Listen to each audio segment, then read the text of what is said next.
Chapter 76. The Battering Ram. Ere quitting for the nonce the sperm whale's head, I would have you, as a sensible physiologist, simply, particularly remark its front aspect in all its compacted collectedness. I would have you investigate it now with the sole view of forming to yourself some unexaggerated, intelligent estimate of whatever battering ram power may be lodged there. Here is a vital point. For you must either satisfactorily settle this matter with yourself, or forever remain an infidel as to one of the most appalling, but not the less true events, perhaps anywhere to be found in all recorded history.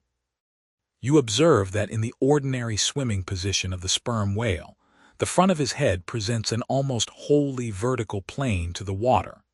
You observe that the lower part of that front slopes considerably backwards, so as to furnish more of a retreat for the long socket which receives the boom-like lower jaw. You observe that the mouth is entirely under the head, much in the same way, indeed, as though your own mouth were entirely under your chin. Moreover, you observe that the whale has no external nose, and that what nose he has, his spout hole, is on the top of his head.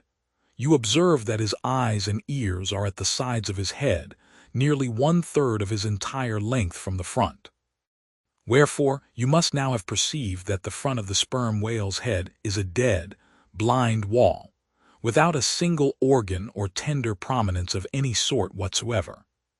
Furthermore, you are now to consider that only in the extreme, lower, backward sloping part of the front of the head is there the slightest vestige of bone, and not till you get near 20 feet from the forehead do you come to the full cranial development. So that this whole enormous boneless mass is as one wad. Finally, though, as will soon be revealed, its contents partly comprise the most delicate oil, yet you are now to be apprised of the nature of the substance which so impregnably invests all that apparent effeminacy.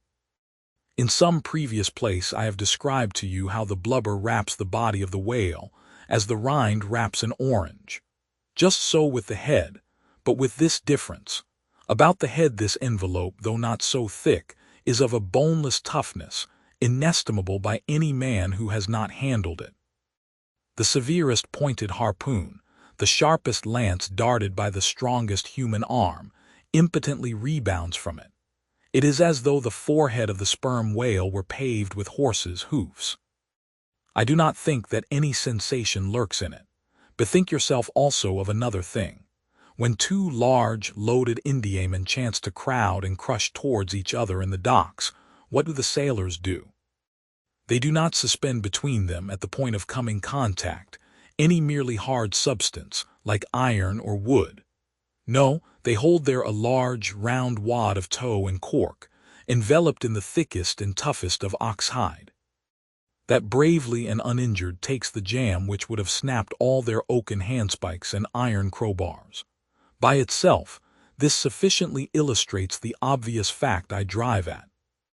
But supplementary to this, it has hypothetically occurred to me that as ordinary fish possess what is called a swimming bladder in them, capable, at will, of distension or contraction, and as the sperm whale, as far as I know, has no such provision in him, considering, too, the otherwise inexplicable manner in which he now depresses his head altogether beneath the surface, and anon swims with it high elevated out of the water, considering the unobstructed elasticity of its envelope, considering the unique interior of his head, it has hypothetically occurred to me, I say, that those mystical lung-celled honeycombs there may possibly have some hitherto unknown and unsuspected connection with the outer air, so as to be susceptible to atmospheric distension and contraction.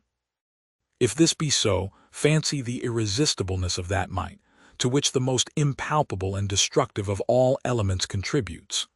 Now mark, unerringly impelling this dead, impregnable, uninjurable wall, and this most buoyant thing within. There swims behind it all a mass of tremendous life, only to be adequately estimated as piled wood is, by the cord, and all obedient to one volition, as the smallest insect. So that when I shall hereafter detail to you all the specialities and concentrations of potency, everywhere lurking in this expansive monster, when I shall show you some of his more inconsiderable braining feats. I trust you will have renounced all ignorant incredulity, and be ready to abide by this, that though the sperm whale stove a passage through the Isthmus of Darien, and mixed the Atlantic with the Pacific, you would not elevate one hair of your eyebrow. For unless you own the whale, you are but a provincial and sentimentalist in truth. But clear truth is a thing for salamander giants only to encounter. How small the chances for the provincials then! What befell the weakling youth, lifting the dread goddess's veil at lies?